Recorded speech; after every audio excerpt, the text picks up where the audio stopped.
ನಮ್ಮ ಸಿಸ್ಟಮ್ ಎಷ್ಟು ಹೊಲಸಾಗೈತಪ್ಪ ಅಂತಂದ್ರೆ ಒಂದು ಬೆಸ್ಟ್ ಎಕ್ಸಾಂಪಲ್ ನಾನು ನಿಮ್ಗೆ ತೋರಿಸ್ತೀನಿ ಬರ್ರಿ. ಸೊ ಇಲ್ಲಿ ರೋಡ್ ಆಗತ್ತಿತ್ತು, ರೋಡ್ ಆಗತ್ತಿಲ್ಲ. ಆ್ಯಕ್ಚುಲಿ ಇಲ್ಲೇನೋ ಕೆಲಸ ನಡೆದೈತಿ. ನಾನೊಂದು ಹಳೆ ವಿಡಿಯೋ ಮಾಡಿದ್ದೆ, ಅದನ್ನು ನಾನು ನಿಮ್ಗೆ ಇವಾಗ ಹಾಕ್ತೀನಿ. ಇದು ಎಷ್ಟು ಡೇಂಜರಸ್ ಐತಪ್ಪ ಅಂತಂದ್ರೆ ಭಾಳ ಡೇಂಜರಸ್ ಐತಿ.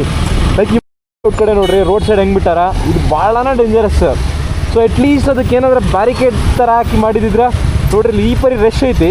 ಬೈ ಚಾನ್ಸ್ ಆಗಿ ಯಾರ್ದಾರ ಏನಾರು ಮಿಸ್ ಆಗಿ ಇದ್ರ ಮೇಲೆ ಬಿದ್ದರೆ ಅಂತಿಕೋರಿ, ಮುಗೀತು, ಹೋದ್ರೆ ಅವ್ರು ಅಲ್ಲಿಂದ. ಲೈಕ್ ನೀವು ವಿದ್ಯಾರಣ್ಯಪುರ ಸಿಗ್ನಲಿಂದ ಏನು ಬರ್ತೀರಲ್ಲ ನೋಡ್ರಿ, ಇಲ್ಲಿ HMT ಲೇಔಟ್ ಹೋಗೋತನ ಅಟ್ಲೀಸ್ಟ್ ಅದಕ್ಕೆ ಏನಾರು ಕವರ್ ಮಾಡಬೇಕಾ? ಇಲ್ಲ, ಓಪನ್ ಸೇಫ್ಟಿ ಮೆಜರ್ಸ್ ಏನು ತೊಗೊಂತಾರ್ರಿ?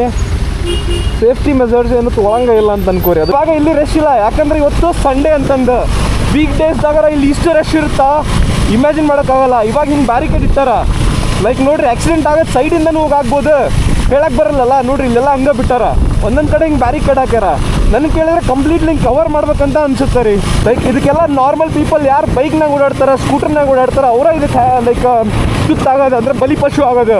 ಕಾರ್ನಾಗ ಓಡಾಡ್ರಿಗೆ ಏನು ಫರ್ಕು ಬೀಳಲ್ಲ ರೀ ಇದು. ಇಲ್ಲಿ ನೋಡ್ಬೋದು ಹಿಂಗೆ, ಇಲ್ಲಾಂದ್ರೆ ಇವಾಗ ಕಾಮನಾಗಿ ಟ್ರಾಫಿಕ್ ಐತಿ.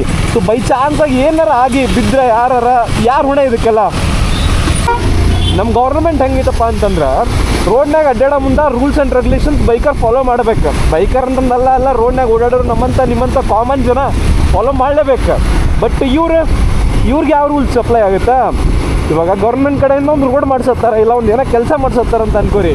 ಅಲ್ಲಿ ಸೇಫ್ಟಿ ಮೆಷರ್ಸ್ ಏನು ತೊಗೊಳತ್ತೀರಿ ನೀವು?